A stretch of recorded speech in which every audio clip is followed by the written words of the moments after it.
Estamos ao vivo, né? Então, boa noite, professor Rui. Boa noite a todos e a todas que nos assistem por esta live neste exato momento e que vamos assistir depois.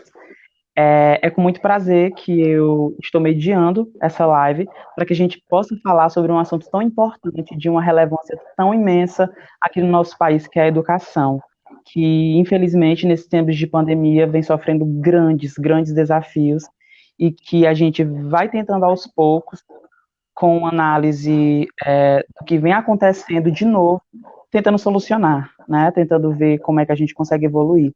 E eu gostaria, Rui, nesse momento, enquanto as pessoas vão chegando também na live, que você pudesse se apresentar para nós.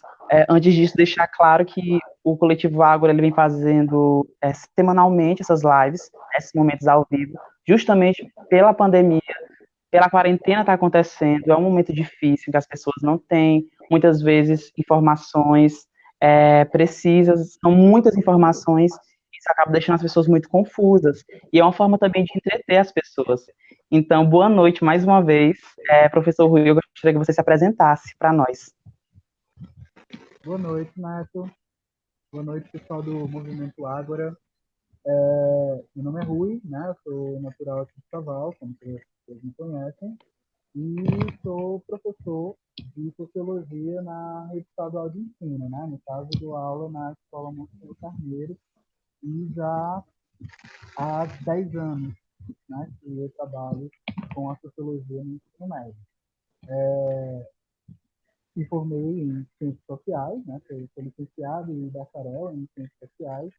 Trabalho desde 2009, trabalhei em 2009 no ensino superior, né, na Universidade Estadual do Piauí, e a partir de 2010, né, entrei na escola de ensino médio, no Rio Carneiro. Também fiz pós-graduação, né, sou especialista em gestão escolar, trabalhei inclusive um tempo enquanto gestor escolar no município de Camusim, também no Monsenhor Carneiro, né, enquanto coordenador, inclusive até o ano passado eu estava na coordenação da escola, e também sou especialista em História, né, que tem especialização em metodologia do ensino de História, que é a disciplina que eu complemento a minha lotação na escola, porque a Sociologia tem uma carga horária muito pequena. E atualmente, né, desde o ano passado, eu faço mestrado em Sociologia pela Universidade Aberta do Brasil, no Polo da UFP de Sobral, sediado na UVA, e né, lá estudo questões relacionadas a problemas emocionais, né, com foco no fenômeno da automutilação, que é um fenômeno bem contemporâneo entre a juventude e que a gente pode conversar sobre isso em um outro momento, em outro live. Hoje, o Movimento Ágora, né, me convidou para que a gente conversasse sobre a educação no tempo da pandemia, né, e esse caráter inovador, né, que as atividades e as aulas e o uso das tecnologias de informação e comunicação ganharam, né, e de forma assim avassaladora, né, sem que desse tempo para a gente pensar, né, a gente teve que agir mediante isso. Então, aqui para conversar um pouquinho a respeito dessas questões e eu espero que a gente possa dialogar bastante, né? Eu espero que tenham bastante perguntas, bastante comentários, para que a gente possa ter, de fato, um diálogo e não uma palestra. Rui, tem uma galera nos comentários dizendo que o seu áudio está muito baixo. Então, se você puder aumentar um pouco o volume, ou até, sei lá, falar um pouco mais alto, é melhor. Gente, vocês que estão assistindo nesse momento, vocês estão me ouvindo direito? Se vocês tiverem, me dê o sinal aqui no comentário.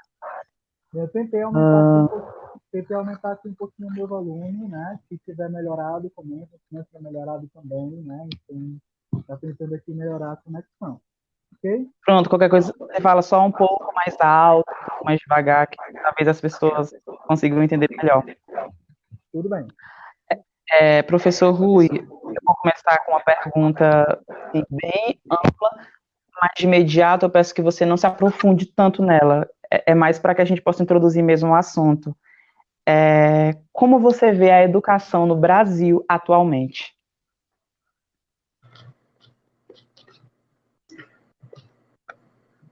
A educação brasileira, ela está ainda num processo de construção, né? Ela não é uma educação consolidada, comparando a outros modelos educacionais, até porque o Brasil é um país relativamente jovem, se a gente for comparar a outros países, como do continente europeu, por exemplo, e nós temos grandes mudanças no sistema educacional brasileiro.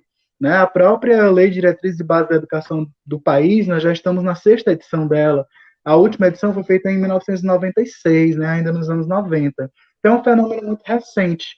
Não teria como, mediante um fenômeno tão recente, nós queremos colher frutos maiores, né? Frutos mais ambiciosos.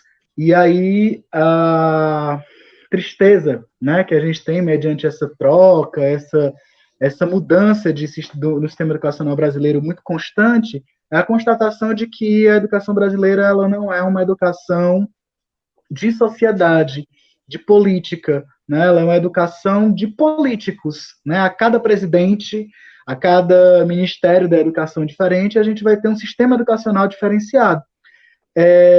A gente nem tem currículo consolidado e a gente fica experimentando novos currículos e tal. Então, por conta dessa dinâmica constante, acaba que o modelo não se consolida.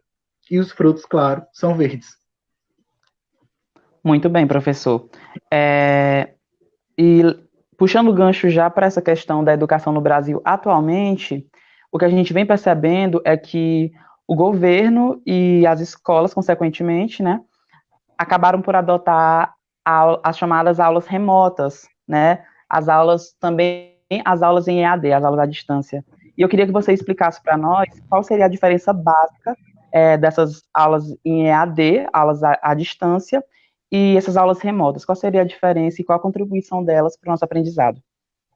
Existem diferenças muito claras, certo? O modelo de EAD, de educação à distância, é um modelo experimentado no Brasil desde os anos 70, do antigo Instituto Universal Brasileiro, né, que mandava cursos via correio, por carta e tal.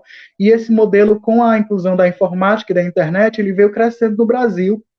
Inclusive, hoje tem muitas faculdades, inclusive universidades públicas, como a Federal do Piauí, que trabalham com a oferta de cursos EAD. A, a missão desses cursos, né, é garantir acesso à educação em lugares de desenvolvimento tardio ou de uma dificuldade maior de acesso à educação continuada. E o modelo EAD, ele sempre teve uma presença maior na educação continuada, né, nos cursos profissionalizantes, nos cursos de graduação ou de pós-graduação, no próprio ensino médio. E aí a LDB de 96, ela garante um acesso maior à escola formal, à escola física, né? Então o modelo EAD na educação básica, ele teve uma baixa, né? Ele teve uma redução. Mas ele é um modelo consolidado de educação à distância, na qual o aluno tem acesso à sua formação a partir de mecanismos que não exigem a presença direta, a conversação direta entre professor e aluno. Não é o caso do modelo com o qual nós estamos trabalhando agora, e eu, inclusive, estou trabalhando agora, que é o modelo de aula remota. Né? A ideia da aula remota é que a gente consiga garantir o mesmo estilo de aula, né, que seria a presencial, só que sem que tenha a presença do professor e do aluno. É como se a gente estivesse tendo aula, como o funcionamento de um controle remoto. Né? Eu estou lá no meu sofá, o artista está lá no estúdio de gravação e eu vou manipular o canal, o volume, trocar o canal, melhorar a imagem da TV a partir de um controle remoto. Você quer ter que tocar diretamente na TV. E aí, a diferença grande é que não foi pensado, não foi planejado, não foi estruturado para que funcionasse à distância. Né? Então, é uma adaptação. O modelo EAD não é uma adaptação. O modelo EAD é um modelo pensado para que funcione dessa forma, planejado para que funcione dessa forma. Então, a gente precisa ter muita clareza, né, na hora de discernir os dois momentos. E no caso da gente, da escola formal, né, da escola de ensino médio do Estado, não estamos trabalhando com EAD, estamos trabalhando com aulas remotas. A gente está tentando garantir as aulas que a gente dá presencial adequadas à impossibilidade de estarmos nas presenças dos professores e alunos. Claro. Rui, a gente sabe que, inclusive, é até uma análise minha, me corrija se eu estiver errado, os professores, eles, obviamente, estão acostumados a dar a aula presencialmente, com os alunos, muitos não têm um contato tão forte assim com a internet, com redes sociais, com alguns aplicativos específicos, né, com o básico, talvez, até porque é necessário, mas, enfim, essa pandemia, ela trouxe alguns desafios que pegou todo mundo realmente de surpresa, principalmente os professores, e alguns já muito acostumados, obviamente, só com esse modelo presencial, confortáveis dessa forma apenas, e quando eles se deparam com esses modelos de aulas à distância ou aulas remotas, eles acabam enfrentando alguns desafios.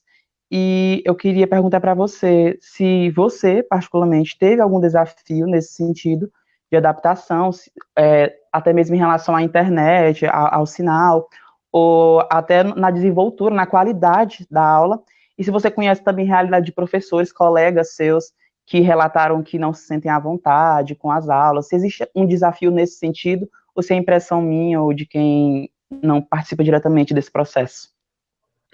Acho que a gente precisa recitar uma frase que eu vi lá na minha especialização em História, que diz que nós trabalhamos em escolas, né, em prédios do século XIX, somos profissionais do século XX e os nossos alunos estão no século XXI. Né? E isso diz muito sobre o momento atual. Né? Quando eu nasci, não tinha computador, não tinha internet, a gente não tinha acesso a isso. Eu fui ter acesso na escola já no ensino médio, nos anos 90. E hoje os nossos alunos nascem postando, né? Nascem fazendo lives. Então, assim, há um processo de adaptação para a gente, professor, adulto, noventista, né? Que é muito mais difícil do que para o adolescente com o qual a gente trabalha hoje. Inclusive, a gente tem uma relação com essa questão da exposição, né, em live, em selfie, em redes sociais, que é uma barreira mais difícil de ser quebrada, né? Nós temos medo da exposição. E nós somos frutos de uma ditadura militar, né? Fizemos ensino médio, né, ali entre os anos 80 e 90. Então ainda tinha muito essa questão do não se mostrar, né, ter uma calma com relação à exposição social, que a rede social quebrou. Mas quebrou com isso, mas a gente não acompanhou esse processo. Né? A gente ficou um pouquinho naquela resistência. E hoje, né, a gente está sendo convidado a se expor virtualmente para garantir o nosso trabalho. Né? O governo do estado do Ceará não nos deu férias, não nos dispensou da aula, né? Pediu que nós mantivéssemos a frequência das aulas e a nossa jornada de 40 horas semanais da mesma forma a partir de aulas remotas. E aí muita gente teve que se reinventar, né? Eu sou um professor que tenho, né, um certo acesso às redes sociais, posto fotos, selfie e tal, não muito, mas faço isso. E existem professores que têm um acesso menor do que o meu. Então, assim, até para o manejo, né, para manipulação de ferramentas sociais, o aprendizado é um pouco mais dificultoso, né, porque é muito novo. Então, tem duas coisas a serem quebradas aí. Primeiro, o medo da exposição, né, que é um medo real, e quem tem 30 anos vai compreender o que eu estou dizendo, bem melhor do que quem tem 15. E a segunda questão é manipular essas ferramentas que não são tão fáceis assim. Né? Elas parecem autodidatas, são muito parecidas, porque a gente costuma usar muito elas, mas para quem tem o uso menor, elas não são tão fáceis assim de serem usadas. Então, os professores que foram aprendendo a usar essas tecnologias, a gente foi usando o WhatsApp, que parece que é a rede social mais comum, para socializar. Olha, gente, eu fiz assim, deu certo, cliquei naquele ícone ali e ele funcionou. E a gente foi trocando esses conhecimentos, né? Eu gravei alguns vídeos, né? Inclusive, deve ter aí no celular dos professores um monte de vídeo aí da gente explicando, né, como é que funcionam essas ferramentas e tentando se adequar e tentando ali ajudar um ao outro nesse sentido, né? Há quem se dê melhor com a edição de vídeo, há quem se dê melhor com postagem de vídeo, há quem use apenas o direcionamento da atividade sem o seu rosto estar aparecendo. Então, assim, estamos nos reinventando. E por mais incrível que pareça, esse é o mais positivo dos fatos.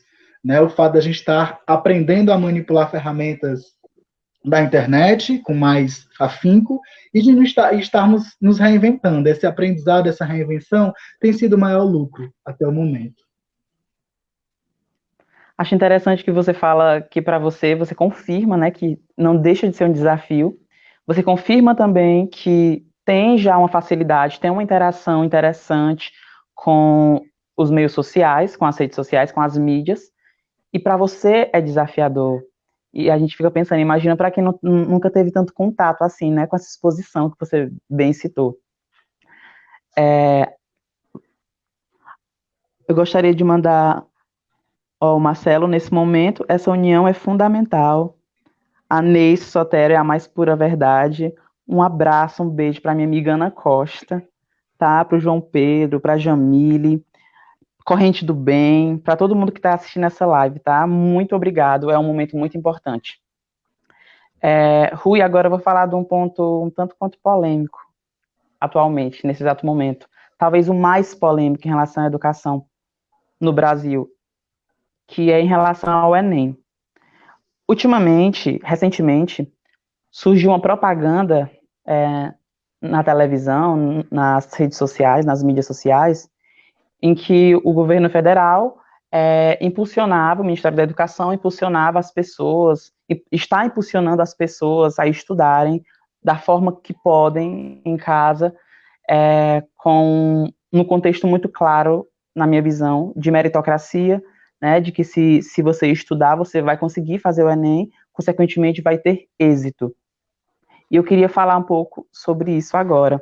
Antes de você comentar a respeito, eu gostaria de ler, vou tentar ler aqui, o que o ministro da Educação postou na conta do Twitter dele, dia 5 agora de maio, numa terça-feira. O ministro da Educação, Abraham Halterman, ele diz o seguinte: esquerda, você está me ouvindo bem? Sim, sim. Ele diz o seguinte, abre aspas, esquerda, isso como se fosse a esquerda falando, como se fosse uma fala da esquerda. Cancelem o Enem, como se a esquerda estivesse dizendo isso. Cancelem o Enem. Quem não tem internet será prejudicado. Isso como se a esquerda estivesse pedindo que o Enem fosse cancelado, porque quem não tem internet, acesso à internet de qualidade, vai ser prejudicado.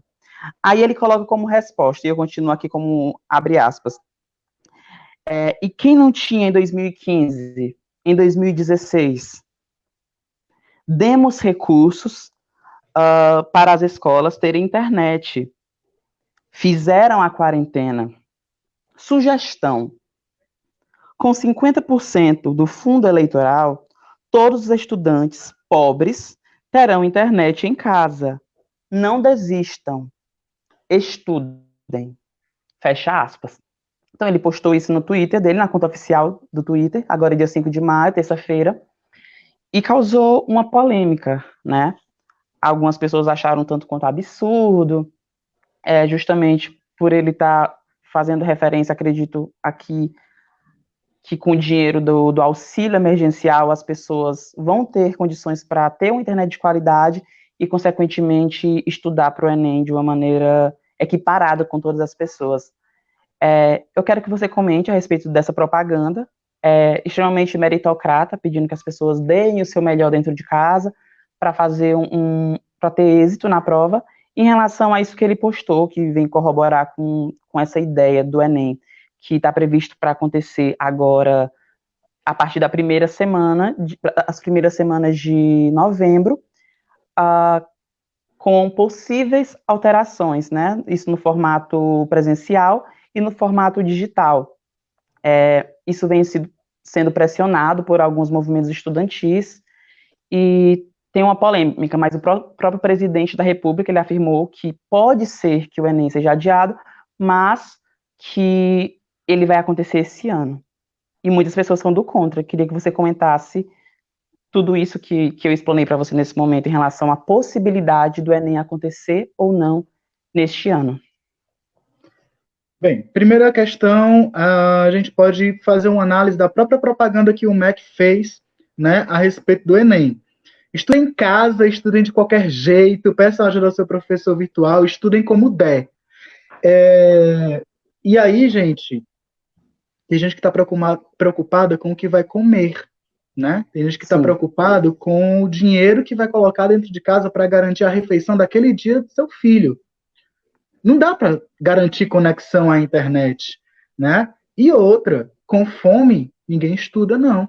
Com fome não dá para aprender, né? Não tem essa de meritocracia, eu fui pobre, eu passei fome e eu venci na vida. Beleza, você é uma exceção dentro de uma cadeia de privilégios, porque a maioria da população brasileira cresce passando fome e depois cresce para tentar alimentar os seus filhos. Essa é a grande realidade da pobreza no Brasil. E é um esquema de manutenção dessa pobreza.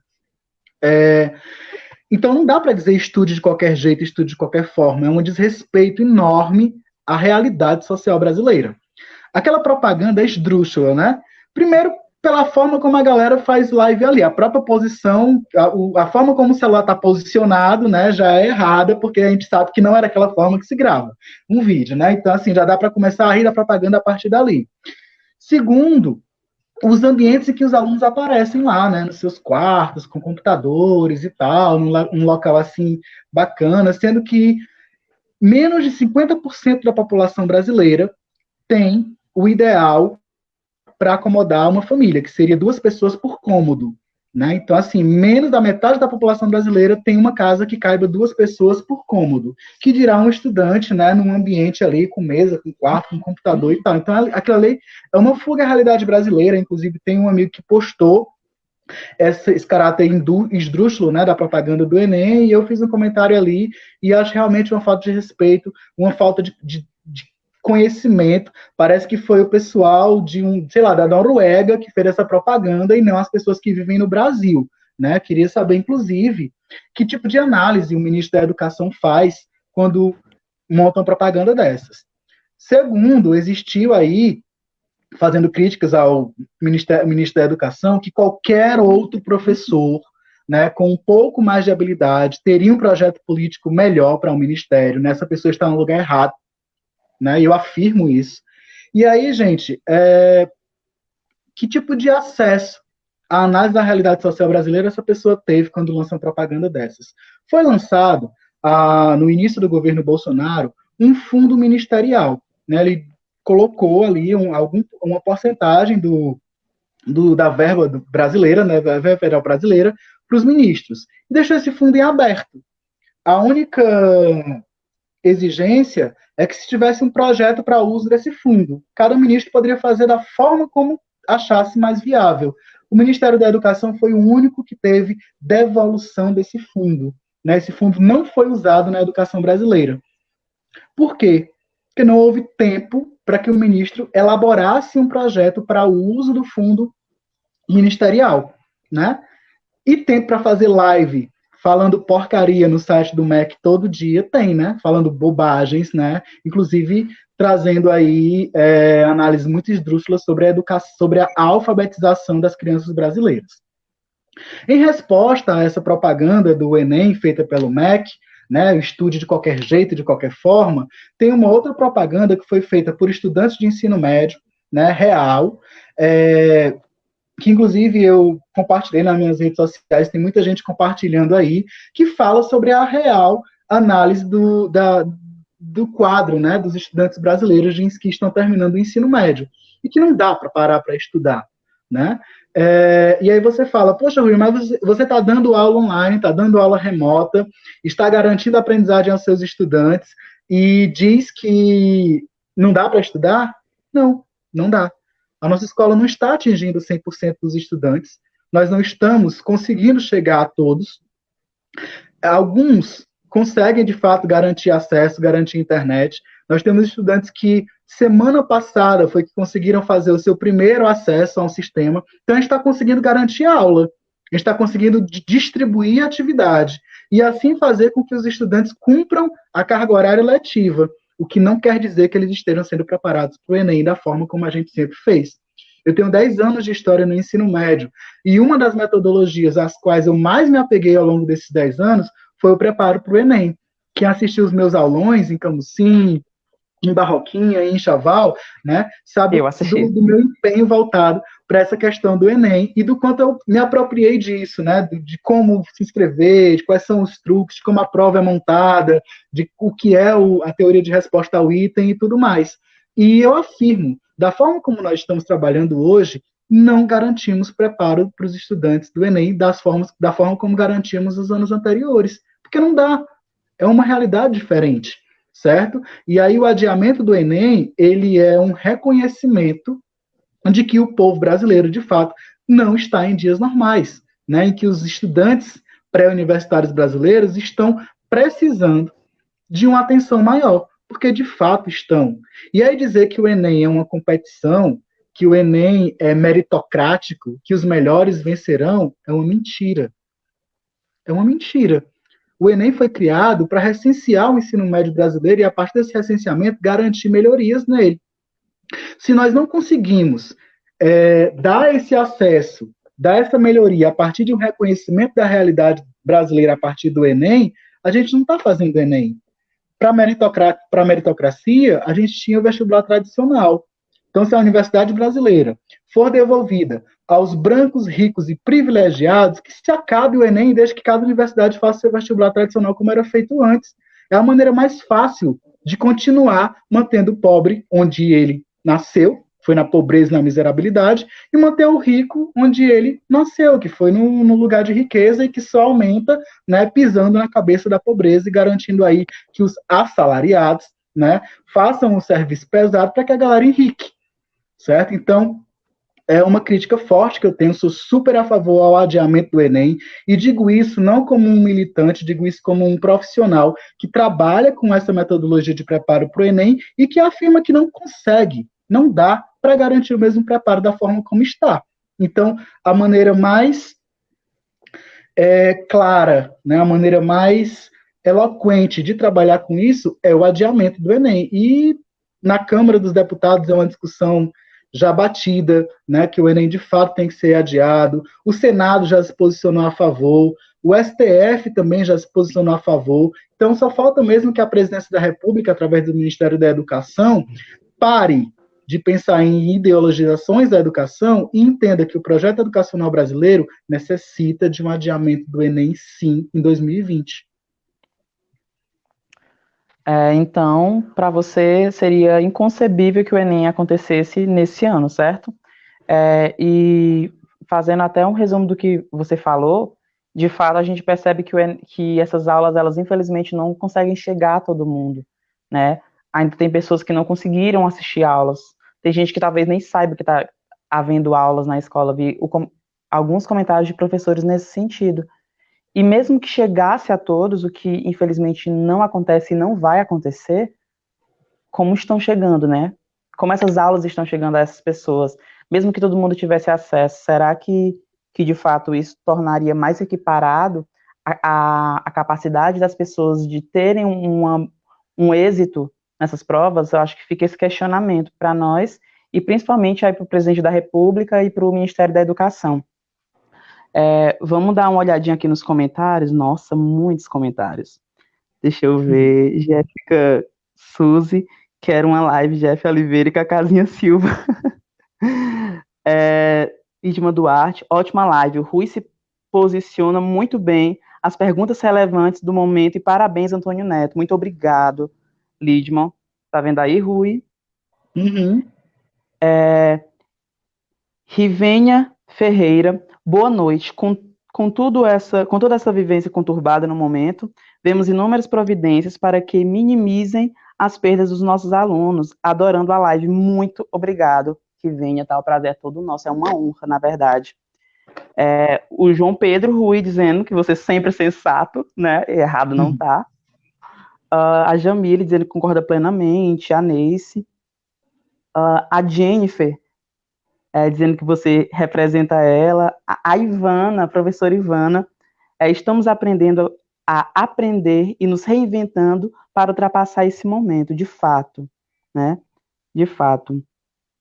Enfim, muito obrigado, eu digo mais uma vez, para todo mundo que está participando ativamente da live, que está comentando. Esse é um momento muito importante, tá? E para nós é uma honra estar entrevistando o professor Rui e falando sobre esse tema tão relevante, sempre relevante, mas nesse momento, acho que nunca foi tão relevante como agora, né? Nunca foi tão desafiador como agora. E agora, Rui, eu queria falar com você sobre algo que eu tive a impressão. Com essa quarentena e com essa pandemia que está acontecendo agora, a gente sabe que está havendo, na verdade, uma polarização muito grande entre saúde e economia, né? Põe ministro, põe ministro de novo, sai ministro de novo da saúde. E será que o que será melhor para a economia? A economia é mais importante que a saúde? Esses questionamentos, eles têm vindo a nós agora com muita força, e a gente fica vidrado nesse tema, nessa polarização, nessa competição, podemos dizer assim, dessa forma. E, de certa forma, a meu ver, é claro, isso tem deixado a educação um pouco ofuscada nesse momento. E eu queria lhe perguntar, a educação, nesse momento, ela é menos importante do que esses dois temas que eu falei para você agora, a saúde e a economia? Seria a educação menos importante? Menos emergencial? Uma primeira questão que a gente precisa colocar é que é característica, né, do atual governo criar nuvens de fumaça para que a gente não enxergue o que está sendo feito lá atrás.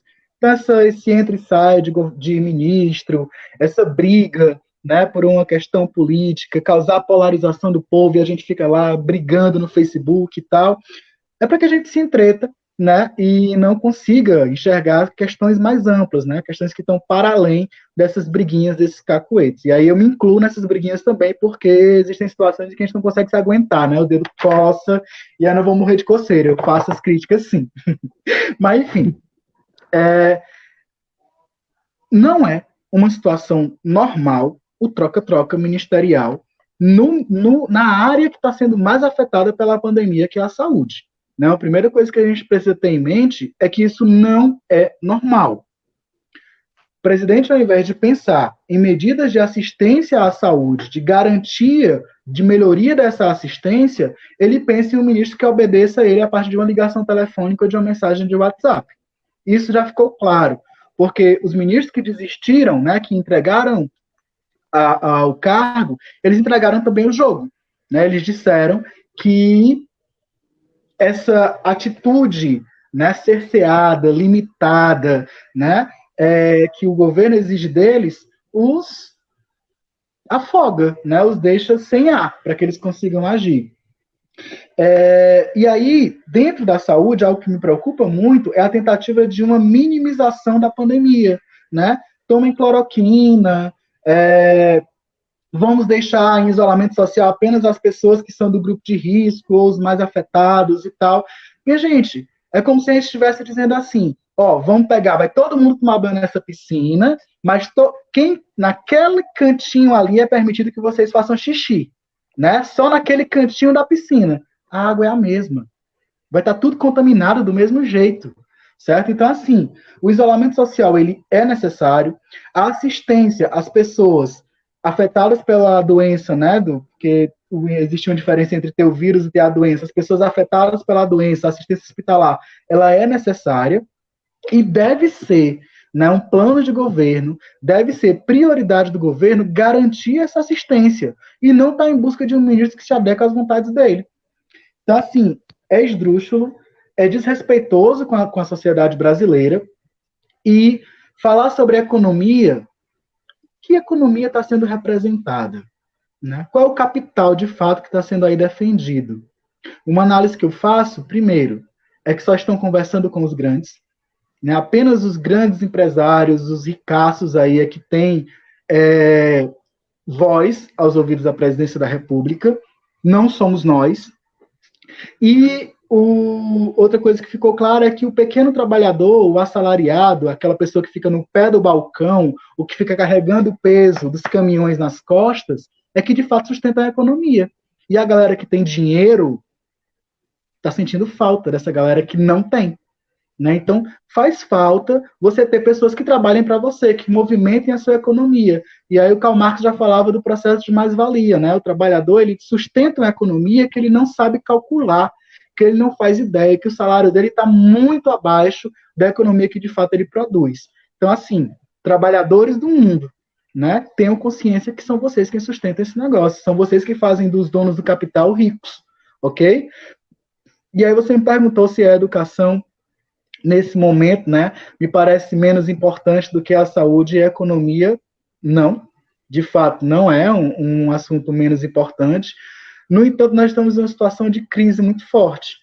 E a atenção dos governos, de fato, é voltada para a saúde, porque é aquela assistência urgente, né?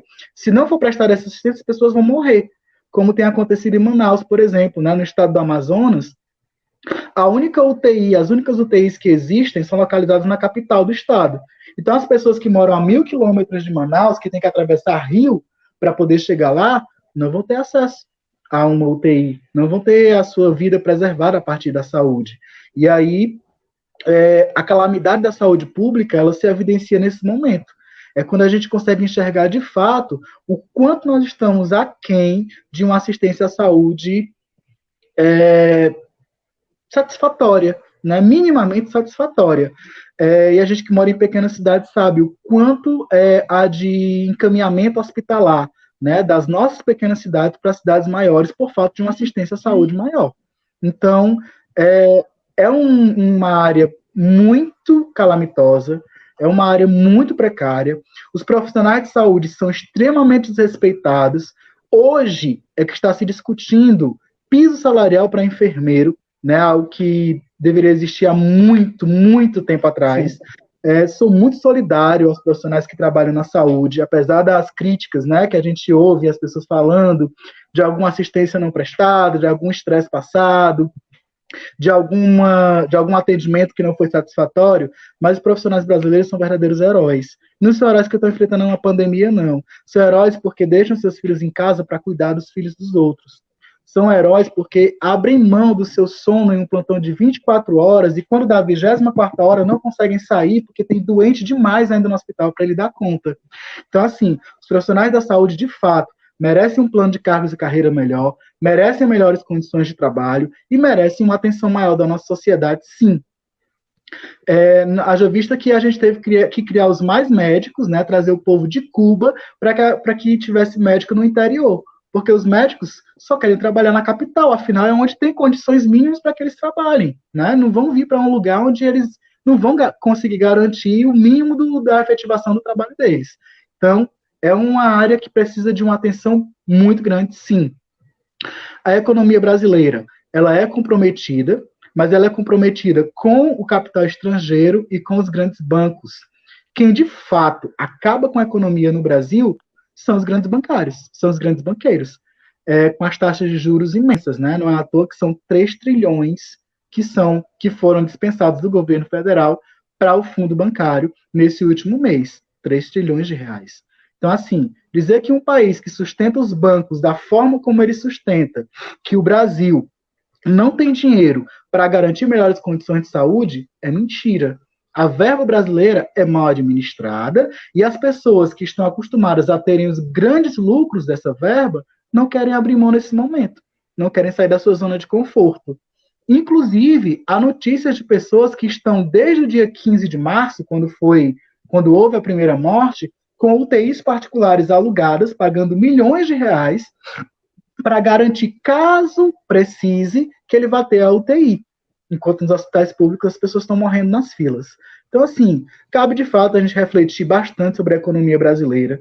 Não é uma situação em que a gente necessite de polarização, a gente precisa de esclarecimento, de sensatez, parar para analisar de fato e deixar de se ofender tanto com as críticas e passar a entendê-las como reflexivas, né, como algo para que você possa repensar a sociedade brasileira, para que você possa analisar mesmo. E assim, se a pessoa que está ali criticando estiver errada, convença ela com argumentação mais forte. Ótimo. É importante ressaltar, Rui, que a educação, aliás, tanto a saúde quanto a economia, e como tudo, na verdade, estão intimamente ligadas à educação, né? Sem educação não existe nada delas. E a gente vem se deparando com notícias muito tristes ultimamente, em que o governo federal ele vem cortando verbas de pesquisas, né, de grupos de pesquisa, de grupos de estudos, importantes, inclusive, para a própria solução da Covid-19 aqui no nosso país e no mundo. Isso tem afetado diretamente muitas pessoas que dependiam disso para continuar as suas pesquisas e para se manterem de uma forma geral. Você vem percebendo isso, você que tem feito mestrado, que conhece muitas pessoas, muitos acadêmicos, como você encara essa atitude do governo de, em meio a uma pandemia, estar cortando verbas que poderiam ajudar diretamente no combate à Covid-19? Os cortes dos recursos federais ao sistema educacional brasileiro, principalmente às universidades brasileiras, eles não são tão recentes, né? Desde o início do governo Bolsonaro que esses cortes eles têm sido feitos de forma abrupta. A Universidade Brasileira não faz parte do MEC, né? Não é ligada ao Ministério da Educação, é ligada ao Ministério da Ciência e Tecnologia, que hoje quem responde por ela é o astronauta brasileiro, esqueci o nome dele agora. E é um ministério com pouquíssimos recursos. Né? As universidades brasileiras estavam sucateadas, mas existiam pessoas que garantiam pesquisa a partir dela. E aí um estudante de mestrado, por exemplo, que desenvolve uma pesquisa em saúde sobre a cura do câncer, a cura da AIDS, ou agora mais recente, o antídoto do coronavírus, ele sobrevivia com uma bolsa de R$ 1.500 para comer, para pagar aluguel. Normalmente o estudante não mora com seus pais, ele mora em um lugar, em uma cidade diferente da cidade dos seus pais e tal, e ele garantia esse valor para todo o seu sustento, para casar, para ter filho, enfim. E aí esse pesquisador, ele é convidado agora a sair do seu laboratório de pesquisa e procurar um emprego comum, procurar um emprego formal, parar com seu processo de pesquisa e ser de motorista de Uber, entregador de iFood ou de qualquer outro sistema moderno de exploração do trabalhador e desresponsabilização do Estado. E aí há uma defesa do Estado mínimo, né, que é a história do neoliberalismo. O liberalismo é o Estado se liberando da responsabilidade do servidor público, dizendo, olha, se vira, vai fazer aí o teu empreendedorismo, ganhar o teu próprio dinheiro por tua conta e esquecer aqui das leis trabalhistas, esquecer que você tem um presidente, esquecer que você tem um Estado que é responsável por você. E aí os pesquisadores foram os mais abalados, pelo menos no início do governo, né, foram os mais abalados por isso. Nós tivemos várias bolsas cortadas, laboratórios fechados, professores universitários que desenvolviam, ao mesmo tempo das suas aulas, eles desenvolviam também programas de pesquisa, eles tiveram que parar com as pesquisas e dar só aula, porque foram cortados aí pelo menos um terço dos profissionais da educação nas universidades federais, e aí a pesquisa ficou comprometida. E quem descobre remédio é pesquisador. Quem desenvolve tratamento de saúde é pesquisador. Quem entende os impactos ambientais e previne acidentes, como na cidade de Brumadinho, acidentes ecológicos, é o pesquisador. E essas pessoas, numa atitude de total desrespeito do governo, né, têm o seu processo de pesquisa comprometido, embarreirado. E aí, o que o governo diz é que não precisa de gente inteligente, precisa de gente trabalhadora, né, precisa de peão para garantir, embaixo do sol quente, o sustento dos mais ricos. Sim, sim, essa realmente é a realidade, você frisou muito bem. Agora vamos dar uma olhadinha aqui nos comentários, deixa eu ver se eu consigo acompanhar. A Jamile Nascimento falou, sem contar que a maioria dos alunos não tem apoio familiar para ajudar a ensinar, mesmo com a internet. Realmente, né, professor Rui? A gente sabe que, mesmo com a internet, muitas famílias, elas não veem o Enem como possibilidade, ou não apoiam esse sonho dos seus filhos de entrar na universidade, e algo que a escola faz muito, né? Muitas vezes o aluno não encontra esse refúgio dentro de casa e acaba encontrando na escola essa oportunidade que ele tanto deseja. Sim, voltando a essa situação das aulas remotas, né? Logo no início, no final do mês de março, ali, quando a gente começou a se afastar da escola e direcionar atividades pela internet, eu vi alguns profissionais da educação, inclusive, né, fazendo compartilhamentos assim de tipo, agora pai que me criticou, né, nas reuniões escolares, que questionava o meu trabalho enquanto professor, vai saber o que é bom para tosse, né? Quero ver você educar o seu filho, quero ver você ensinar as matérias que eu ensino para o seu filho e tal. Primeiro que eu acho que esse tipo de atitude é uma atitude horrenda, né? Uma atitude assim extremamente desrespeitosa. O pai do aluno não fez licenciatura. O pai do aluno não é professor. né? O pai do aluno não está preparado para dar aula para o filho dele, de fato. Inclusive, tem pai de aluno preocupado com questões muito maiores, como a alimentação diária de seu filho, do que a aula que vai ser dada. E aí o professor, assalariado, servidor público, numa certa situação de privilégio, sim, porque pelo menos seu salário está garantido, né, enquanto tem gente que não está, fica criticando o pai do aluno, tentando fazer uma devolutiva de críticas que ele recebeu em reuniões escolares e tal. Quando, na verdade, se o pai chega para fazer críticas ao professor, é porque, de fato, ele quer colaborar.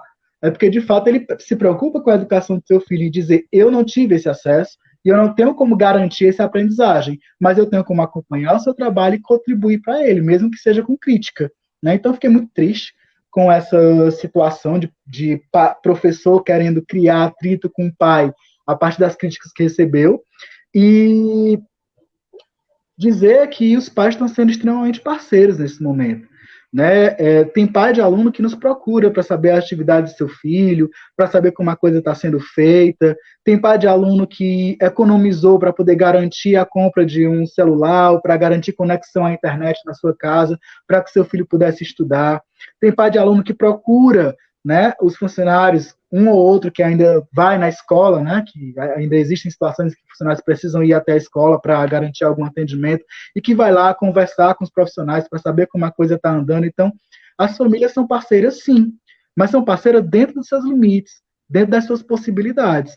E aí não dá para você exigir de um pai de aluno que não teve formação necessária para que agora, né, ele consiga dar condições de aprendizagem ao seu filho de um conhecimento científico, propedêutico, que interessa para o seu filho, para que ele faça o vestibular, entre na universidade, consiga a ascensão social, mas que para o pai, aquele conhecimento ele não é mais tão acessível, né, não vai ter condições de garantir aquela aprendizagem. Então, assim, é necessário que os professores eles repensem essa questão e parem de criar revanchismo. Não é hora da gente estar brigando e estabelecendo ringue, é hora da gente se apoiar.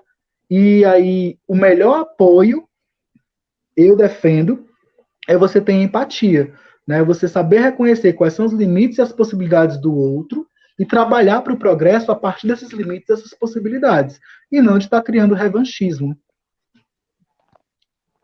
Ótima colocação, professor Rui. E agora a gente vê alguns comentários aqui.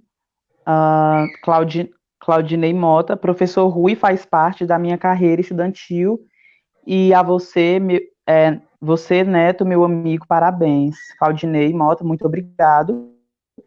E a Jamile, né, complementando o que a gente já havia falado, que você colocou muito bem, diga-se de passagem, os pais muitas vezes são analfabetos, o problema do nosso país é muito maior, de fato, como você muito bem colocou.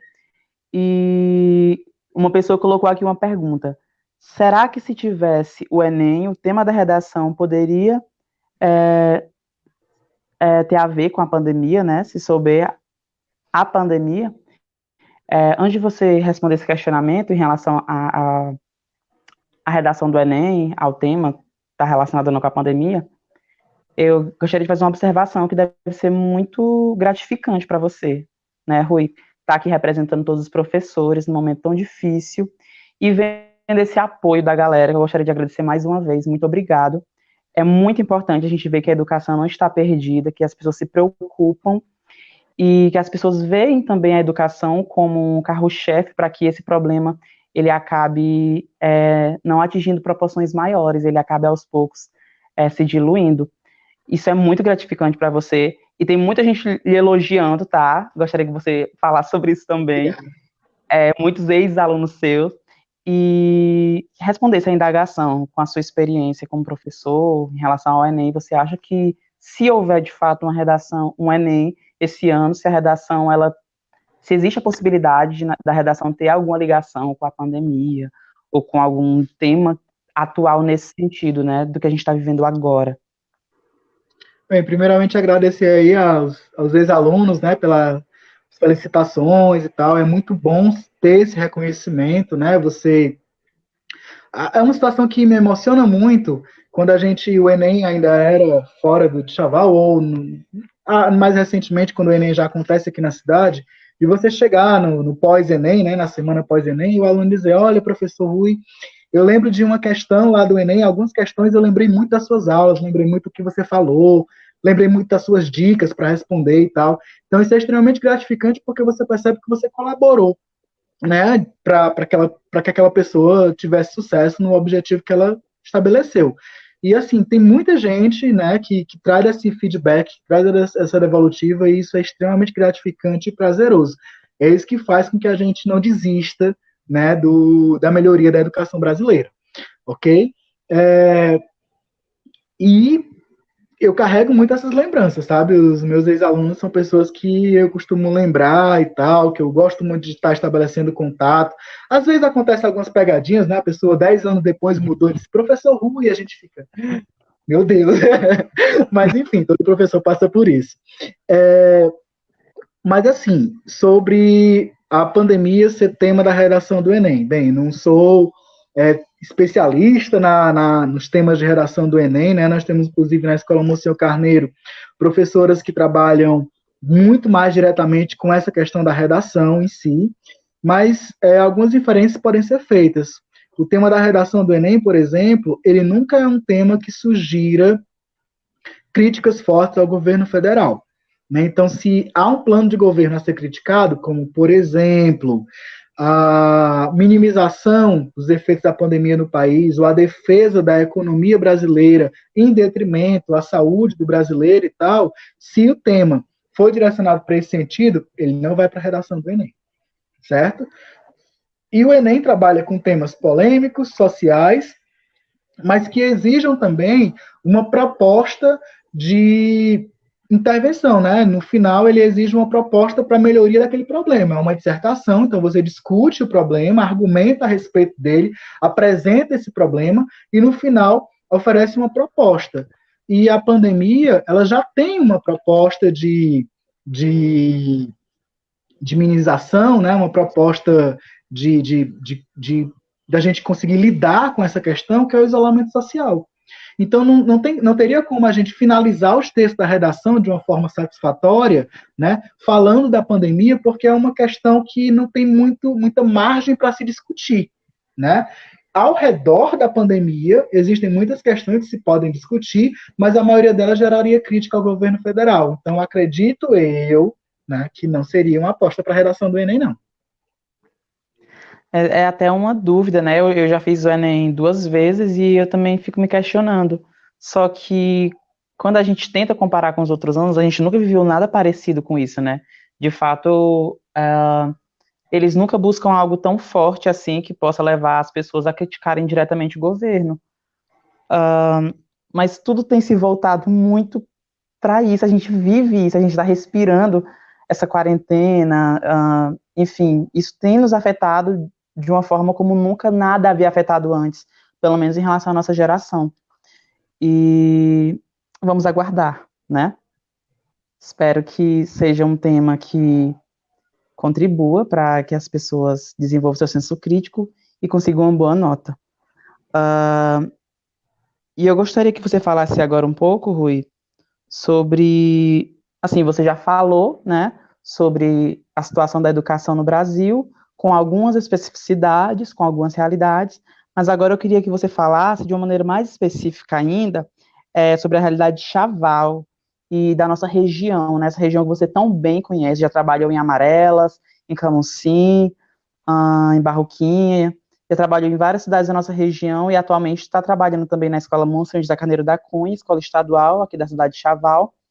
E eu queria que você dissesse para nós, fizesse uma análise sobre a nossa realidade enquanto educação que resiste nesse período de Covid-19. Bem, existem diferenças, primeiro, que a gente precisa estabelecer e entendê-las, né? A Lei de Diretriz de Base da Educação Nacional, ela desobriga os pais a matricularem seus filhos na educação infantil. Então, matricular o seu filho na educação infantil é uma necessidade, porém ainda é da governança do pai do aluno. O pai do aluno é quem decide se o seu filho vai ser escolarizado, né, até os 6 anos de idade, até os 5 anos de idade ou não. E aí existe a educação fundamental, do primeiro ao nono ano, né, dividida em duas etapas, fundamental 1 e 2, e existe o ensino médio. O aluno que hoje melhor tem condições aqui em Chaval, né, na nossa realidade, de acessar as aulas remotas, são os alunos de ensino médio. Por quê? Porque é a população jovem que tem tido mais acesso às redes sociais e manipula melhor essas ferramentas e garante o acesso à internet de diferentes maneiras. A maioria tem um aparelho celular, mas os que não têm conseguem compartilhar aparelhos celulares, conseguem ter acesso a computadores e tem uma destreza maior, tem uma habilidade maior com a manipulação das ferramentas das redes sociais. O Fundamental 2, né, também tem um pouco dessa realidade, só que com um pouco mais de dificuldade. E no Fundamental 1, né, o papel dos pais aí ele se torna muito mais exigente, né, porque é através dos pais que os filhos vão conseguir resolver as atividades e garantir alguma aprendizagem. E na educação infantil, bem, é preciso que tenha uma parceria muito grande entre pais e professores para que se possa garantir a aprendizagem nessa primeira etapa da educação, porque uma metodologia muito diferente, né, que se usa. Tudo bem, tem um brincar, tem um brinquedo, tem um aprender brincando, mas existe uma lógica nessa brincadeira que é exigida dos pedagogos que alguns pais não vão conseguir compreender, que professores licenciados de ensino médio de universidade não conseguem compreender. Então, a pedagogia é uma área que precisa de uma dedicação muito maior. Então, o professor de ensino infantil, nesse momento, ele, com certeza, né, tem feito uma crítica e uma análise muito forte ao modelo de educação remota para essa etapa da educação. Chaval, né, em termos de escola de ensino médio, está bem, né, porque a gente consegue garantir aí acesso a mais de 50% dos estudantes, não é o satisfatório, mas em comparação a outras localidades, nós estamos bem. Muitos alunos estão aí mostrando que querem aprender, que querem estudar, porque estão acessando as atividades, estão enviando para a gente, estão garantindo, inclusive, suas avaliações aí no primeiro período letivo, né? Tem aluno que já tem nota, que já tem média, que já foi avaliado em todas as disciplinas. Então, assim, a gente observa aí uma força de vontade muito forte desses estudantes, né, que estão aí junto com a gente no ensino médio. E aí é um pessoal que é parceiro, de fato. E eu nunca gostei, né, da afirmação de que um ou outro estudante não quer estudar, né? O fulano não quer nada, né? Cara, a pessoa que vai para a escola quer alguma coisa sim, sabe? E quer alguma coisa de aprendizagem, quer aprender algo. Porém, a necessidade aí de adequação, o próprio marketing da escola, né? Existem uma série de fatores que dificultam essa aprendizagem e faz com que a gente, professor, não consiga enxergar esse querer. Outra coisa que deve ser dita também é que, às vezes, esse querer é uma reprodução nossa, né? E aí nós não estamos na mesma situação dos nossos estudantes, né? Os professores, eles tiveram uma trajetória, na maioria deles, diferente da trajetória que os estudantes têm hoje. Então, não dá para se representar neles.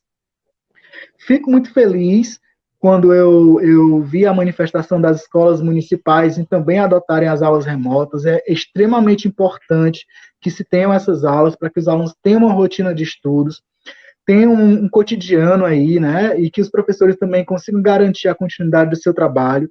Não é o ideal, não é satisfatório, não está bom nem para professores nem para estudantes, mas é o que a gente consegue fazer hoje, né? Como o nosso trabalho ele consegue ter continuidade, a gente consegue dar garantia a ele hoje. Então é importante que a gente tenha essas aulas remotas, que a gente consiga garantir uma relação entre os estudantes e os professores, intermediado pelos pais e pela família, que minimamente garanta uma rotina de estudos, certo? Então, parabenizo aí as famílias, parabenizo aos pais, mas principalmente aos estudantes que vão lá, que acessam, que veem as atividades, né, que ficam ali ligados e querem saber, professor, você recebeu, deu para corrigir, deu certo, e estão garantindo aí, né, que a gente consiga fazer o trabalho educacional. Então, eu fico muito grato, enquanto professor, né, em ver que no momento em que a nossa vida foi abalada de uma forma assim impensada, jamais pensada, nunca imaginei que fosse passar por um negócio desses, que a gente conseguiu garantir o nosso trabalho. Porque, assim, tem trabalhador que perdeu totalmente o acesso ao seu posto de trabalho. Enquanto tem outros trabalhadores que vão ao seu posto de trabalho amedrontados, né? Os médicos, enfermeiros, profissionais da saúde entram nos hospitais e não entram em casa para garantir, para não ter risco de contamínio aos seus filhos, aos seus familiares. Então, assim, os professores estão numa situação, de certo modo, privilegiada, né? Porque a gente consegue manter o nosso trabalho, a nossa rotina, dentro de casa, sem estar se expondo ao risco, né? Sem garantindo o isolamento social e garantindo a continuidade do nosso trabalho. Então, assim, é uma situação de privilégio, sim. É necessário que nós reconheçamos o nosso privilégio e que a gente também dê aí a César o que é de César, né? Os profissionais da saúde que estão, de fato, no enfrentamento a essa Covid e arriscando a sua própria saúde, arriscando o seu próprio corpo, e os profissionais que ficaram impedidos de trabalhar, impedidos de receber dinheiro, que são os profissionais liberais, comerciantes e tal, que é o pessoal que teve que fechar seus postos de trabalho. Então são pessoas que merecem aí apoio, merecem reconhecimento, sim, e na realidade de Chaval, acredito eu que a gente está se reinventando mesmo, né? Que a gente está aí em um momento de aprendizagem, a educação não vai mais ser a mesma, os laços estão se reforçando, os vínculos estão ficando mais fortes, a gente está começando a entender uma outra lógica de educação, certo? Começando a entender também que o corpo a corpo, a aula presencial, a sala de aula, o ambiente escolar, faz total diferença na aprendizagem do estudante, e a gente está podendo ter a comprovação disso agora. Sem contar que escola também é local de acessibilidade, também é local de sociabilidade, também é lugar de fazer amigos, também é lugar de fazer arte, né? E esse espaço está fazendo falta. E uma outra coisa que eu queria colocar também é que, assim, em tempo de isolamento social, como é que a gente está fazendo para preencher o nosso tempo? A gente está ouvindo música, está assistindo live, está vendo filme, está vendo série, a gente está curtindo arte, né? Que é uma outra Lendo, área né? do Brasil, lendo, né? Que é uma outra área no Brasil negligenciada, que sofre aí ataques diários, né? A Lei Rouanet que o diga, né? O cancelamento da Lei Rouanet que o diga, mas que é uma classe que é extremamente importante para a nossa vida. E se você parar para pensar agora, estamos sobrevivendo de arte. Então, muito obrigado também aos artistas. Como diria o filósofo e poeta Friedrich Schiller, a arte é filha da liberdade, né? Que bom que a gente tem conseguido sobreviver a ela nesse momento difícil, tão difícil, e é de fato uma dádiva a gente poder ter algo tão precioso assim nas mãos. E além de a gente ter que se adaptar, professor Rui, com algumas realidades que a gente acaba encontrando, no caso os professores, você poderia até dizer também, confirmar o que eu estou dizendo, que existem pessoas no ensino médio, daqui de Chaval mesmo, que estão numa situação muito negativa em relação à economia, né? Tem gente que passa muitas necessidades. Acredito que tem gente, inclusive, que não tem celular, eu arriscaria a dizer isso. É uma realidade cruel. E na medida em que existem essas questões, também me deparo com uma que eu tenho um primo que ele veio saber ontem que a escola Monsenhor Carneiro que na escola Monsenhor Carneiro estão acontecendo aulas, né, mesmo que por via internet. E mesmo com as propagandas, assim, ter um celular não é garantia de que você vá estar acompanhando todo o processo de uma maneira completa. Porque tem gente que tem um celular, mas fica jogando, tem gente que tem um celular, mas está no site, em alguma rede social específica, e que não está tão vidrado, né, nessa realidade. Nem culpo eles também, né, até com uma espécie também de fuga dessa realidade na qual a gente se encontra. E queria que você comentasse também essa realidade, né, de vulnerabilidade, de pobreza, que algumas famílias chavalenses se encontram, e famílias no Brasil todo e no mundo. É uma outra ponta, né? Enquanto a gente consegue trabalhar com estudantes parceiros aí, né, que estão garantindo as atividades diárias e vêm e tal, a gente tem também aqueles que têm acesso, que estão nos grupos de WhatsApp, mas que estão negligenciando as aulas, estão negligenciando as atividades. Mas fora esse grupo que está, né, junto com a gente, fazendo a atividade ou negligenciando a atividade, ele está lá, ele conhece a realidade, a gente tem um grupo que não tem condições sequer de pensar essa realidade, né? Como eu falei mais adiante na live, quem tem fome não tem condições de pensar em aprender, né? Não tem condições de pensar em estudar, né? Quem está precisando de um prato de comida agora não tem condições de fazer um projeto de futuro para daqui a 10, 5 anos, né? Precisa matar a fome hoje, é algo que incomoda, dói. Então, assim, existem pessoas que precisam da nossa assistência. E aí, já tenho visto manifestações na internet, né, de pessoas formando grupo para distribuir cesta básica, né? O próprio governo, né, estadual, municipal e tal, distribuindo aí gás, minimizando a conta de água. Os nossos alunos do ensino médio receberam, né, um valor referente à alimentação escolar, né, para que eles comprem os gêneros alimentícios e tal. Então, precisam de fato dessa assistência. E não é como culpabilizar a pessoa por ela não ter conhecimento do funcionamento da escola ou de como está funcionando o sistema de aulas remotas, porque a atenção dela está voltada para questões mais fortes, mais efêmeras, né? Mais que estão ali incomodando naquele momento. E existem, de fato, situações em que a gente é impedido de pensar. Às vezes o calor, né, dificulta a gente a fazer uma racionalização maior, assim, se eu não estiver com um ventilador, um ar-condicionado ligado, eu não consigo estudar direito para fazer um trabalho para o mestrado, que dirá o estudante com fome, né, que mora numa casa sem a mínima condição sanitária, tem gente que não tem banheiro, né, então, assim, é complicado demais a gente tentar igualar todo mundo, né, numa mesma reta, não dá, isso é para quem é preguiçoso de pensar, é para quem tem preguiça intelectual, querer que todo mundo esteja no mesmo patamar. E aí a gente faz uma distinção entre justiça e equidade. A justiça, ela iguala todo mundo, mas a justiça ela é cega. Né? É um jargão que a gente conhece há muito tempo, a justiça é cega. Porque a lei ela é para todos de maneira igual. Por quê? Porque eu não consigo fazer distinção entre A e B. Então a justiça é uma coisa só. Mas a gente precisa também pensar na equidade, que é dar condições sociais para as pessoas que precisam de condições sociais porque estão condicionadas de maneira diferente. Né? A gente pode pensar isso, por exemplo, nas necessidades especiais. O cego tem determinadas necessidades que o surdo não tem, que a pessoa que não tem um membro do corpo também não tem, mas cada um tem uma necessidade diferente. E não dá para, com uma só medida, né, justa, igualar as diferenças entre elas.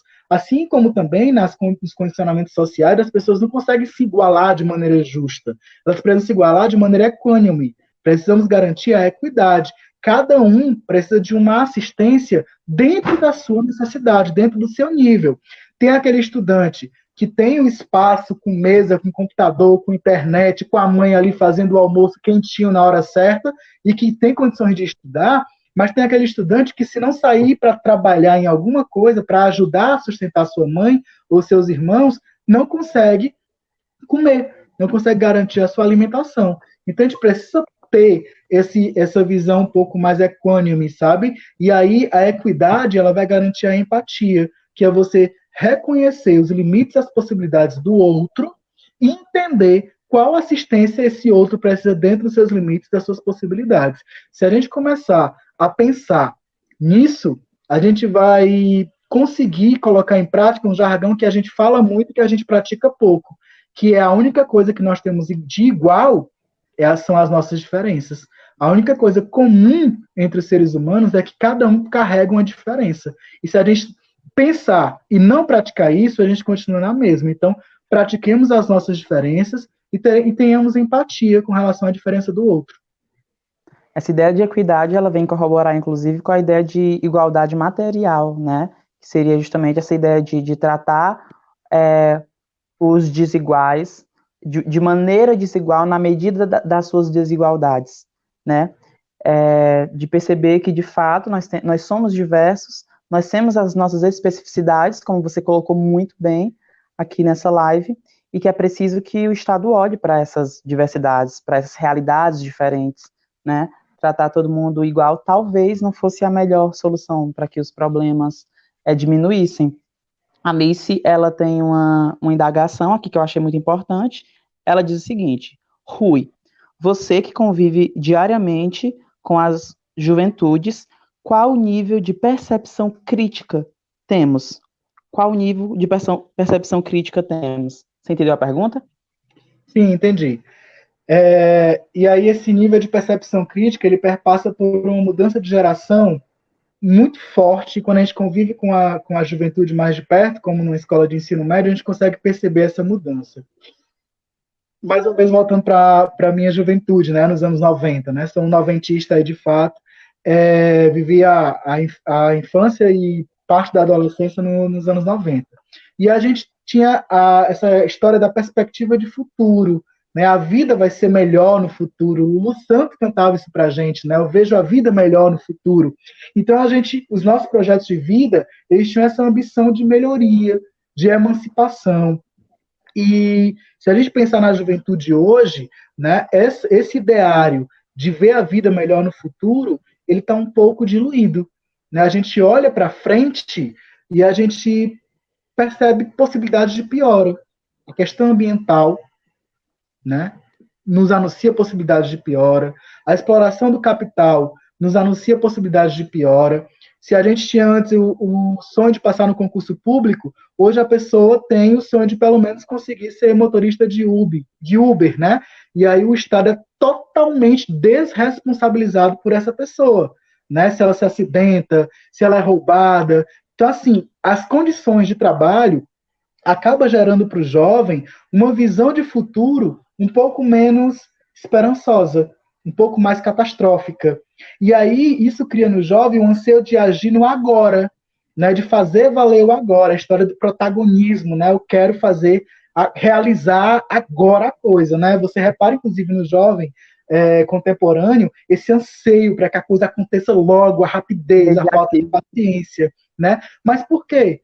Porque o futuro é incerto. Né? Porque o meu projeto de futuro ele não é tão carregado de esperança quanto ele era há 20 anos atrás.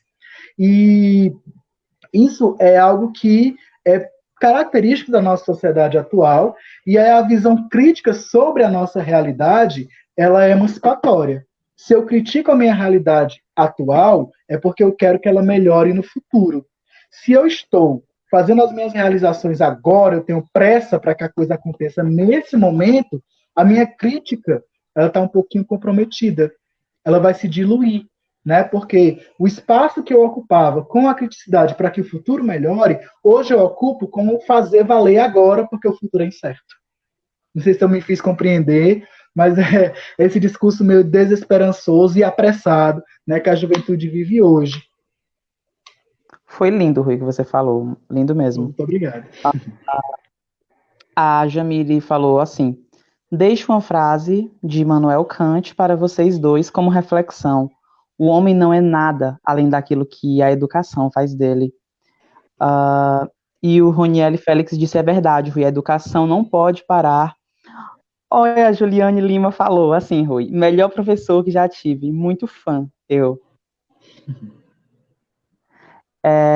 E para finalizar, eu gostaria que você falasse sobre uma indagação que eu também tenho tido desde o início dessa pandemia, antes, na verdade, dessa pandemia tomar conta de tudo, e que uma pessoa acabou comentando aqui, eu fiquei assim muito impressionado.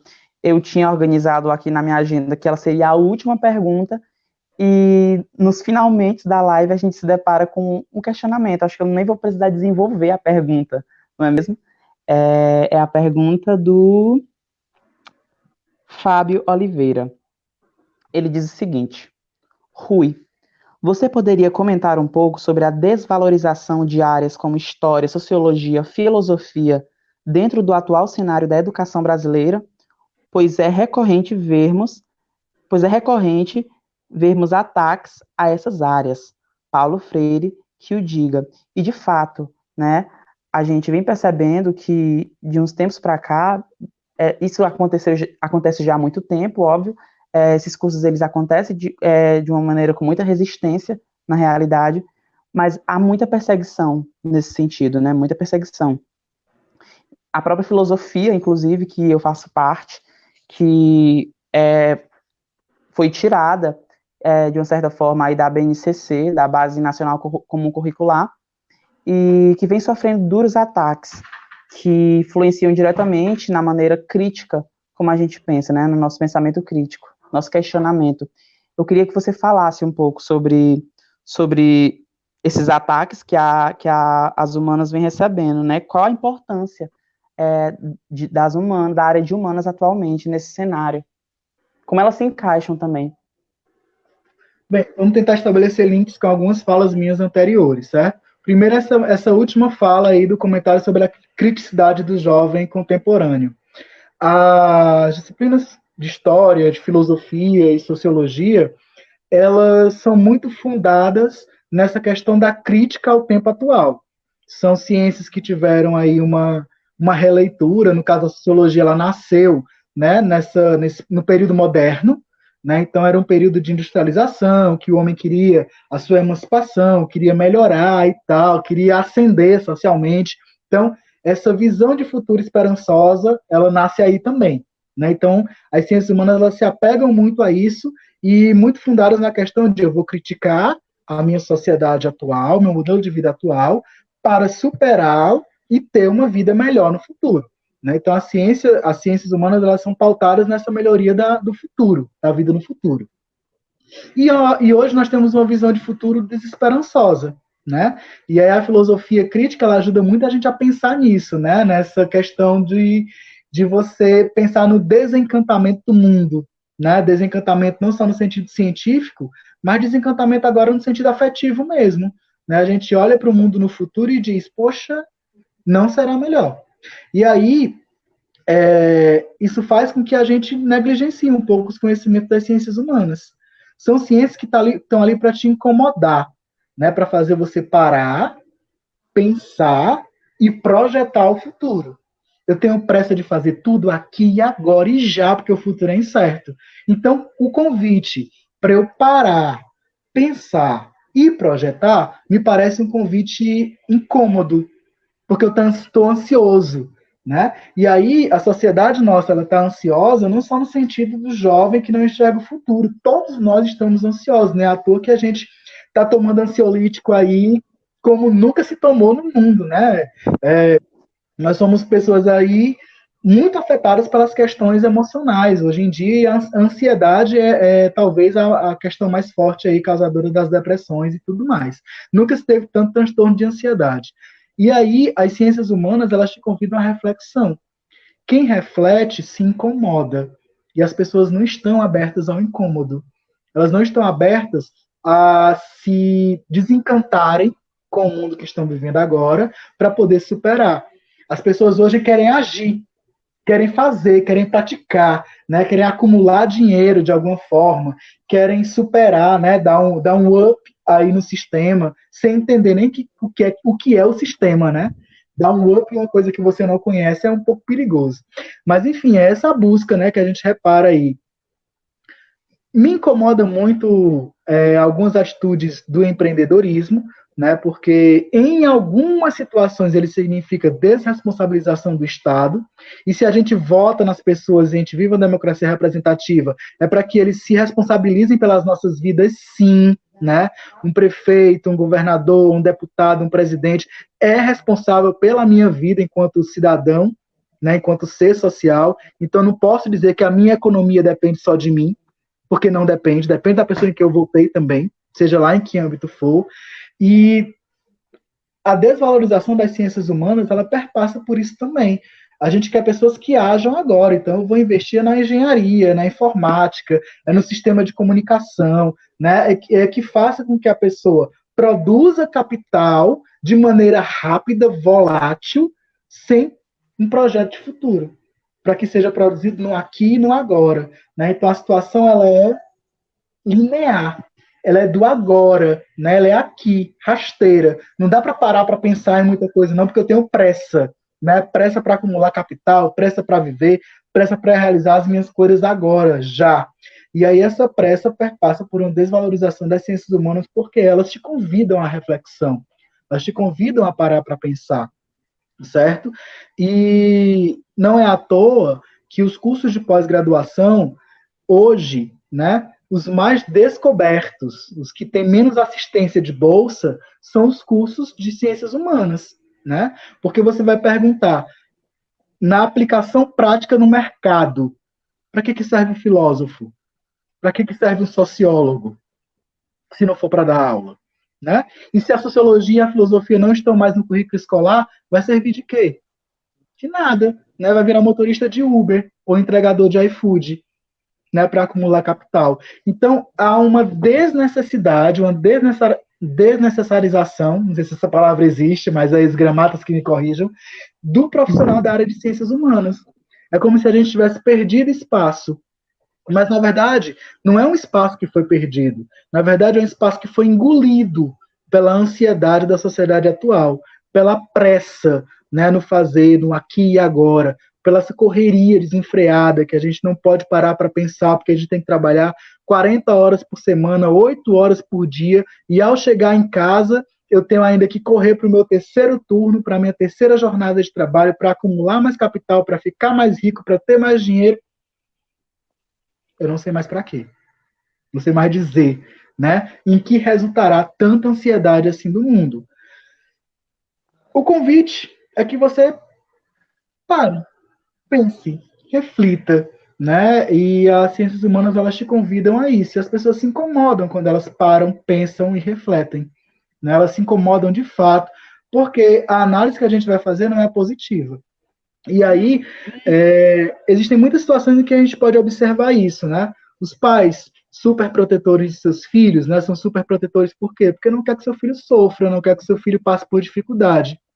Mas é no sofrimento e na dificuldade que a gente vai passar pelos maiores aprendizados. Os bebês que se evitam que eles chorem, né?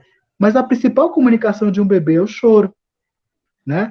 Um adolescente que vai e vem, não caminha a pé, né? Existem jovens que eu conheço que não andam a pé, né? Não saem na rua.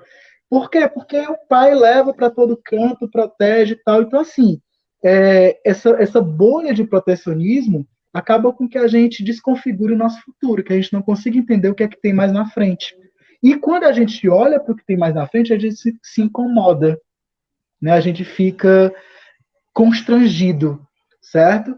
E enquanto esse olhar, né, não se voltar para o futuro, a gente entender que a previsão é ruim, mas que a gente tem condições de projetar melhorias nessa previsão, a gente vai continuar nessa ansiedade. Porque a gente quer melhorar as coisas agora. Mas é preciso passar pelo sofrimento e pela dor primeiro, para você entender qual projeto de futuro que vai amenizar essa dor e que vai não causar, que vai evitar esse sofrimento. Então, se a gente não passar pela experiência, a gente nunca vai saber qual é a essência das coisas.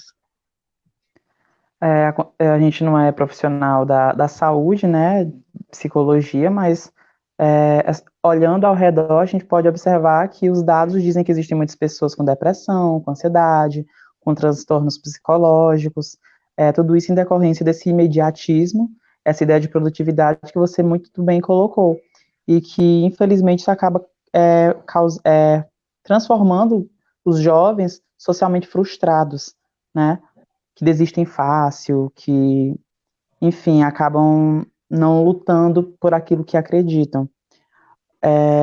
A Lúcia Lira, queria mandar um abraço para ela, está se manifestando aqui, uma professora maravilhosa. A Juliane Lima disse que live rica de conhecimento. E o Marcelo Silva disse uma verdadeira aula, fantástico, parabéns, Rui, Miranda e Antônio Neto Damasceno, né? Então, muito obrigado, tá, gente? É um prazer, tanto meu quanto do Rui.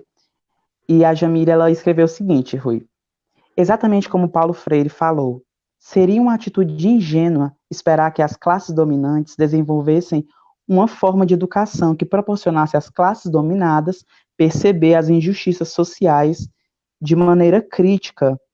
E a Neis Sotero complementa, né? Isso mesmo, ao meio diálogo, por mais conteúdos que nos provoque as inquietações e nos livre do óbvio, né? Colocou aí, muito bem colocado entre aspas.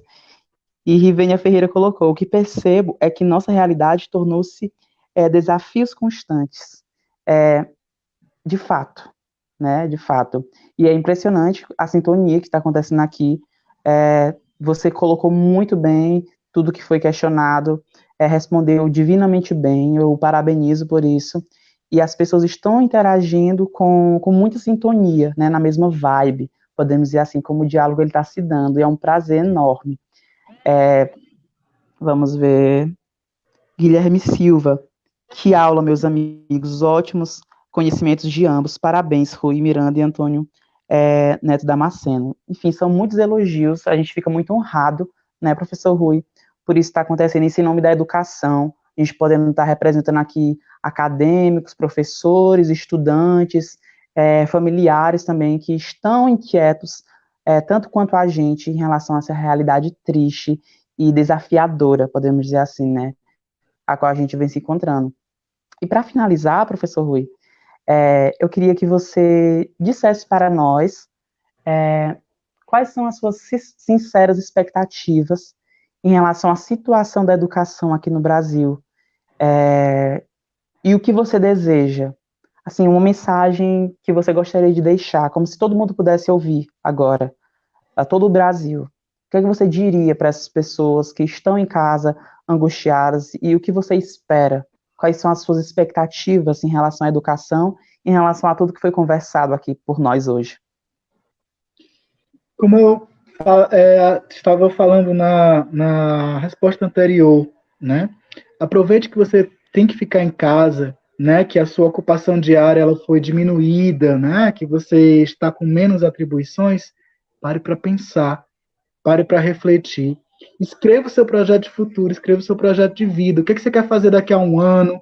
O que você quer fazer daqui a 10 anos? O que você quer fazer daqui a 5 anos? Quais são os seus objetivos? Escreve isso no papel, né? E se pergunte o que você precisa fazer para alcançar aquilo ali. Nós estamos num processo de isolamento. A melhor coisa que se pode fazer no isolamento é a reflexão, né? E aí eu lembro do Memórias do Cárcere, né? Que o autor escreveu, falando exatamente sobre a sua reflexão sobre aquele momento de isolamento. Então pense em você, na sua vida, como você pode ser um ser melhor, um ser social melhor, e escreva esse projeto. Mas escreva mesmo, materialize, não só pensa não, escreve de fato. E aí daqui a um ano tu revira esse caderno e vê se tu conseguiu realizar. Né? Se ocupe com projetos esperançosos, se ocupe com um futuro melhor causado por você, né? E veja de que forma a gente pode contribuir para o outro, ok? Então, assim, se projetem. É o que eu deixo de mensagem, de recomendação, certo? Planeje sua vida, replaneje sua vida. Seja ela financeira, a afetiva, a social, pense nas decisões que você precisa tomar e que você não tem condições de tomar agora. E aí você vai tomar elas mais amadurecidas, tenho certeza. Queria agradecer aí ao Coletivo Ágora pelo convite, mas pessoalmente ao Antônio Neto, dizer que foi um prazer estar participando dessa live, né? E que é muito importante a gente ter momentos para conversar, para discutir, garantir aí que as pessoas vão se conectar, né? E não quero que as pessoas concordem 100% com as minhas afirmações, afinal, como Karl Marx falou, é do conflito que se faz a emancipação social. Então, eu acho que quanto mais a gente debater e essas ideias forem conflitantes, mais a gente acende. Se todo mundo concorda comigo, eu não aprendo mais nada, né? E eu sou estudante ainda, né? Sou um ser com aprendizagens em construção. Então, eu espero de fato que a gente tenha se incomodado com algumas coisas, que a gente tenha parado para refletir e materialize seu projeto. Materializem, peguem papel, caneta, certo? E escreva qual é a sua metinha, qual é a sua metona, qual é a sua mega meta, né? E o que você precisa fazer para alcançar ela. Se você projetar a sua vida nesse momento, agora, na hora de executar, você vai estar bem mais amadurecido. Em outras palavras, né, Rui? Respire. Respire e relaxe. Exatamente. É inegável que na medida que a gente vai conversando sobre isso, a gente não deixa de se emocionar, né? Porque a gente é diretamente afetado por isso. E eu sou até suspeito para falar, porque você já foi meu professor, A gente tem uma proximidade, inclusive familiar também, e eu gostaria de agradecer você mais uma vez, em nome do Coletivo Ágora, por ter dito tantas coisas maravilhosas que acrescentaram tanto no nosso conhecimento e, acima de tudo, que nos encheram de esperança, né? Que nos ajudaram a olhar para a realidade a qual estamos vivendo e pensar, é possível que a gente saia disso, que a gente vença esses desafios, e é possível também que a gente se torne melhor, é possível que a gente evolua, tá? Com uma emoção muito grande que eu digo isso, e assino embaixo de tudo que você falou, e desejo do fundo do meu coração que os nossos representantes olhem para essas realidades que foram debatidas aqui, que foram ditas aqui, com cuidado, com carinho, com a atenção que elas precisam serem olhadas. Então, muito obrigado, tá? Foi uma honra para a gente ter você com a gente nessa live, nesse bate-papo. E obrigado a todo mundo que interagiu com a gente. Obrigado, Coletivo Ágora, e vamos torcer, torcer para que isso melhore, e aos poucos vamos dando o nosso melhor também, para que a gente se transforme positivamente, né? A Lara Oliveira falou que coisa linda, gente, parabéns, parabéns, gente, show, muito obrigado, tá? Tchau, tchau, muito obrigado.